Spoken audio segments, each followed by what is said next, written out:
திண்டுக்கல் மாவட்டம் பழனி முருகன் கோயிலினுடைய அடிவாரத்தில் இருக்கக்கூடிய 1.40 ஏக்கர் நிலம், சர்வே நம்பர் 998 999, சுமார் 100 கோடி ரூபாய் மதிப்புள்ள இந்த நிலத்தை 2 கோடி ரூபாய்க்கு கடந்த 6ஆம் தேதி ஒரு 2 பேர்த்துக்கு, உடுமலைப்பேட்டையை சேர்ந்த வெள்ளதுரை மற்றும் பழனியை சேர்ந்த சேதுபதி அப்படிங்கிறவங்களுக்கு முருகதாஸ் அப்புறம் திருப்புகழ் அப்படிங்கிற 2 பேர் வந்து எழுதி கொடுத்து அது பழனி சப் ரெஜிஸ்டர் ஆபீஸ்ல பதிவு செய்யப்பட்டிருக்கு.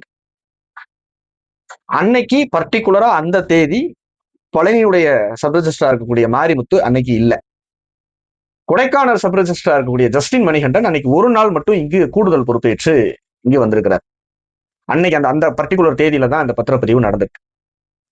இது கண்டுபிடிக்கப்படுது. கோயில் நிர்வாகம் வந்து இதை சுட்டி காட்டுது, பிரச்சனையாகுது, மீடியாக்கள் பேசுது, பெரிய டிஸ்பியூட் கிரியேட் ஆகுது. அப்ப வந்து அறநிலையத்துறையினுடைய அமைச்சர் ரமேஷ் அவர்கள்ட்ட இது குறித்து விளக்கம் கேட்கப்படுது.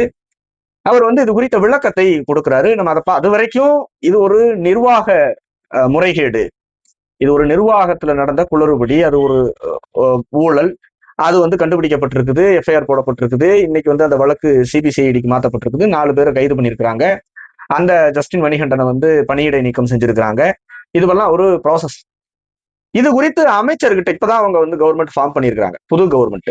அந்த அந்த அரசு அதிகாரிகள் எல்லாம் இவங்க போட்டவங்க இல்ல. என்ன திடீர்னு ஒரே நாள்ல அவங்களுக்கு என்ன பணி உயர்வு, இந்த மாதிரியான கொஸ்டின்லாம் நம்ம கேட்கல.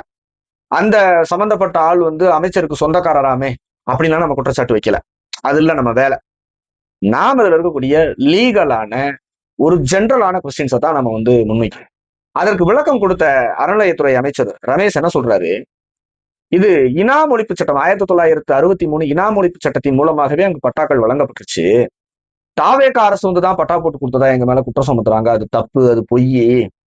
சோ கிளியர் கேசஸ் எல்லாம் நாங்க வந்து கொஞ்சம் கொஞ்சமா இது பண்ணிட்டு இருக்கிறோம். பாவம் அந்த மக்கள் எப்படி 100 கோடி ரூபாய் மதிப்புள்ள ஒரு இடத்தை நடந்துட்டு இருக்கக்கூடிய அந்த ஸ்கேமுக்கு மத்தியில பாவம் அந்த மக்கள். இந்த வார்த்தைகள்லாம் தேவையே, லோன் போட முடியாம, கல்யாணம் காட்சி நடத்த முடியாம, நடந்தது தப்பு. அதை தப்புன்னு அமைச்சரே என்டாஸ் பண்றாரு. ஆமா தப்பு நடந்திருக்குது, தப்பு நடந்ததுனாலதான் பணியிடை நீக்கம் நடந்திருக்குது, கைது நடந்திருக்குது, சிபிசிஐடிக்கு உத்தரவிட சொல்லியிருக்குது. அவங்க வந்து பெரிய பெரிய புள்ளிகள்ட்ட எல்லாம் பேச்சுவார்த்தை நடந்துச்சு சொல்றாங்க. அவங்க 200% இவ்வளவு பெரிய டிஸ்பியூட் உள்ள நிலத்தை அந்த சம்பந்தப்பட்ட அந்த பெயர்கள் அடிப்படுது இல்லையா, முருகதாஸ், வெள்ளதுரை, சேதுபதி, திருப்புகழ், ஜஸ்டின் மணிகண்டன், இவர்கள் மட்டும் சம்பந்தப்பட்டு இந்த குற்றம் நடக்கல.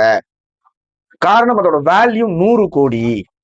அதை விட கூடுதலாக இந்த பிரச்சனை 1888 இந்த லேண்டு சாரிட்டபிள் செட்டில்மெண்ட் டீடுல இருக்கு. சாரிட்டபிள் செட்டில்மெண்ட் டீடுல இருக்குது. அந்த லேண்ட் சம்பந்தப்பட்ட விவகாரங்களை சிவில் கோர்ட் அக்செப்ட் பண்ணாது. தனிநபர் உரிமம் பெற்ற ரயத்துவாரி அடிப்படையில் இருக்கக்கூடிய நிலங்களை 1920s வந்து போட்ட ரயத்துவாரியை பேஸ் பண்ணி தான் 1963 இனாம் ஒழிப்பு சட்டம் நடக்குது. அது வந்து விவசாயம் செய்யக்கூடிய நபர்களுக்கு அந்த நிலங்களை ஒப்பு கொடுக்கிறது. தட்ஸ் ஆல், அவ்வளவுதான். காலங்காலமா விவசாயம் பண்ணிட்டு இருக்கிறவங்களுக்கு ஒப்பு கொடுக்கறது, அவ்வளவுதான். ஆனால் எக்ஸப்ஷன் அந்த சட்டத்திலேயே ரொம்ப கிளியரா அறநிலையத்துறை சம்பந்தப்பட்ட நிலங்கள் இதில் அடங்காது. அப்படி கொடுக்கப்படுகிற பட்டாக்கள் நிபந்தனை பட்டாக்களாக தான் வழங்கப்படும். அது ரொம்ப கிளியரா இருக்கு. இந்த சட்டத்தை எல்லாம் மேற்கோள் காட்டி இந்த பிரச்சனையை ஜஸ்டிஃபை பண்ண வேண்டிய அவசியம் அமைச்சருக்கு ஏன் வரும்? அதான் நம்ம கொஸ்டின், ஃபர்ஸ்ட் கொஸ்டின். 2வது, இப்ப இந்த போலி பத்திரத்தின் மூலமாக சட்டத்திற்கு புறம்பாக பதிவு செய்யப்பட்ட இந்த நிலம்னு ஒரு டிஸ்பியூட் இருக்கு இல்லையா, இந்த நிலம், இதுக்கு பதிவு செய்த அந்த நபர்களுக்கும் யாருக்குமான பிரச்சனை தெரியுமா? கோயில் நிர்வாகத்துக்குமான பிரச்சனை. காரணம், கோயில் நிர்வாகம் வந்து அந்த கோயிலை பராமரிக்கிறதுக்கு அதுக்காக தான் அந்த நிலம் வந்து 1888 அந்த நிலம் வந்து அது எழுதி வைக்கப்படுது. அதனால கோயில் நிர்வாகம் தான் இதுக்கு ஆப்போசிட். கோயில் நிர்வாகம் யாரோட தலைமையில இருக்கணும்? இந்து சமய அறநிலையத்துறை தலைமையில இயங்குது. அப்ப ஆக்சுவலா அமைச்சர் யாருக்காக பேசணும்? யாருக்கு ஆப்போசிட்டா பேசணும்? கோயில் நிர்வாகத்திற்கு யார் எதிரியோ அவர் தான் அமைச்சருக்கும் எதிரி. அதை விட்டுட்டு இந்த டீட இந்த பிரச்சனைய ஜஸ்டிஃபை பண்ண வேண்டிய அவசியம் அமைச்சர் ரமேஷுக்கு வந்திருக்க கூடாது. ஏன் வந்தது? ஆனா கைது செய்யப்பட்ட நபர்கள் பல முக்கிய புள்ளிகள் சம்பந்தப்பட்டிருக்காங்கன்னு பேசுனாங்கன்னா அது குறித்து விசாரிக்கணும், அவ்வளவுதான். சிங்கிள் வேர்ட்ல பதிலளிக்கக்கூடியது. இங்க பாருங்க, தப்பு நடந்துருச்சு, தப்பு நடந்ததால் தப்பு செய்தவர்களை கைது செஞ்சிருக்கிறோம், கூடுதலாக யாரோ இருக்கிறாங்கன்னு பேச்சுவார்த்தை நடக்குது, அது குறித்து விசாரணை நடந்துட்டு இருக்கு. நிச்சயமாக யாரா இருந்தாலும் நாங்க இது பண்ணுவோம். ஏன்னா ஊழல் ஒழிக்கிறதுக்கு தான் நாங்க பிறந்ததே அதுக்கு தான் அப்படின்னு முடிச்சுட்டு போறதை விட்டுட்டு கவர்மெண்ட் அபிஷியல்ஸை வச்சுட்டு இதை ஜஸ்டிஃபை பண்றதுக்கு, இதை லாங் லென்த்தா எக்ஸ்பிளைன் பண்றதுக்கு அவசியம் எங்க இருந்து வந்தது? ஏன் சொல்றீங்க நீங்க? இயல்பா கைட்லைன் வேல்யூல இருந்து ஒரு 2 டைம்ஸ் 3 டைம்ஸ் கைட்லைன் வேல்யூல இருந்து மார்க்கெட் வேல்யூங்கிறது ஒரு 2 டைம்ஸ் 2 to 3 டைம்ஸ் 5 டைம்ஸ் கூட டிஃபருங்க. ஒரு 20 லட்சம் ரூபாய்க்கு பத்திரப்பதிவு செய்யறோம்.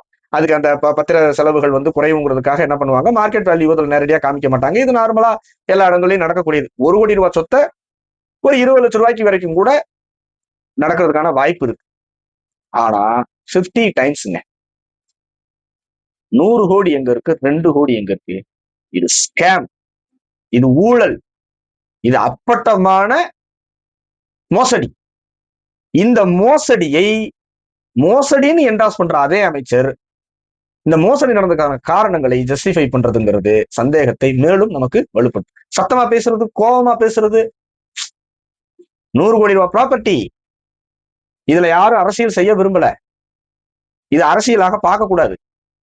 ஏன்னா அந்த சொத்தை வந்து தாவேக அரசு ஒண்ணும் எழுதி கொடுக்கல.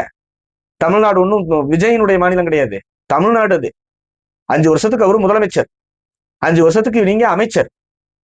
அந்த கோயில் ஆயிரக்கணக்கான ஆண்டுகள் பழமையான கோயில், கோடிக்கணக்கான மக்களினுடைய நம்பிக்கையை பெற்ற கோயில், ஒரு கலாச்சாரத்தின் அடையாளம். அங்க 100 கோடி ரூபாய் இன்னைக்கு வேல்யூன்னா அது கோயில் இருக்கிறதுனாலதான் அது 100 கோடி ரூபாய் வேல்யூ. நீங்க இதை வந்து சென்டிமெண்டா பார்க்கணும், இதை வந்து லீகலா பார்க்கணும், லாஃபுல்லா பார்க்கணும். இதுல ஆர்கியூ பண்ணக்கூடாது, இதுல டென்ஷன் ஆகக்கூடாது. என் சொந்தக்காரர் என்று சொன்னவர்கள் இதெல்லாம் நாங்க வழக்கு போட போறோம். ஏன் அந்த அந்த பிரச்சனை குற்றம்னு கண்டுபிடிச்சவங்க மேலேயே எஃப்ஐஆர் போட்டு விசாரிக்கணும்னு தான் சொல்றீங்க. அப்ப இதுக்கும் நீங்க திமுக அதிமுக காலத்துல இருக்கக்கூடிய விஷயங்களை குற்றம் சுமத்துறதுக்கு உங்களுக்கு என்ன அருகதை இருக்கு, உங்களுக்கு என்ன தகுதி இருக்கு? என்ன டெமோக்ரஸி, என்ன டெமோக்ரஸி?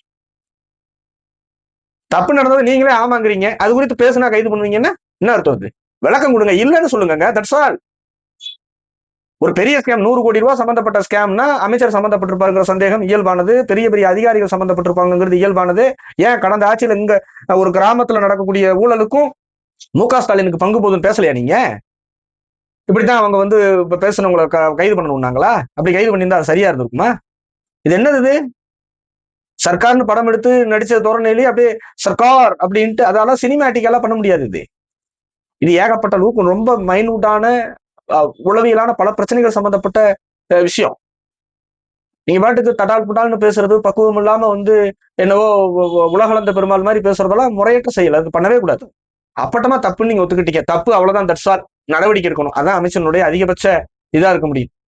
அதை விட்டுட்டு மறைமுகமா மிரட்டுறது, அதிகாரத்தை வச்சுட்டு நாங்க வந்து அங்க இது பண்ணியிருக்கோம், இங்க இது பண்ணியிருக்கிறோம் அப்படின்னால அது வந்து நாட் ஃபேர்.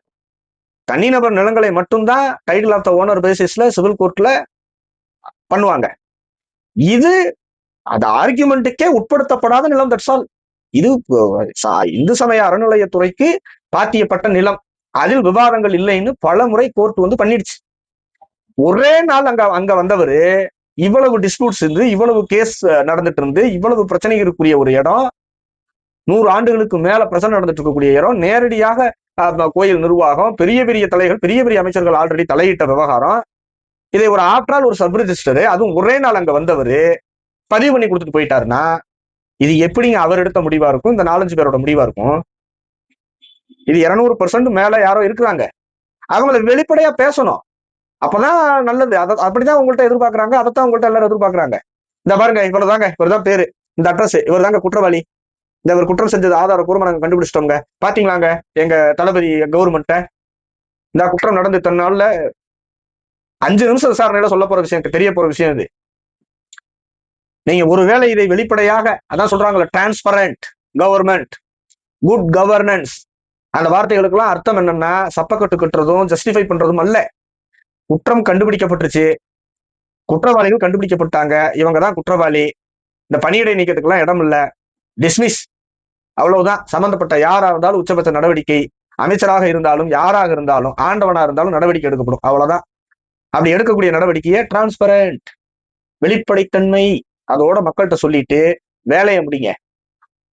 கோயில் டிஸ்பியூட்ஸ் நிலங்கள் தமிழ்நாடு முழுவதும் லட்சக்கணக்கான ஏக்கர் இருக்கு, பல பிரச்சனைகள் இருக்கு, இது வெளியில வந்துருச்சு, அவ்வளவுதான். வெளியில அப்பட்டமா வெளியில வந்துருச்சு. அந்த பிரச்சனைக்கு காரணம் கற்பிக்காம காரணகர்த்தாக்களை கைது செய்து காரணகர்த்தாக்கள் மீது நடவடிக்கை எடுத்து மக்கள் வச்சிருக்கக்கூடிய நம்பிக்கைக்கு பதில் சொல்லிட்டு போங்க.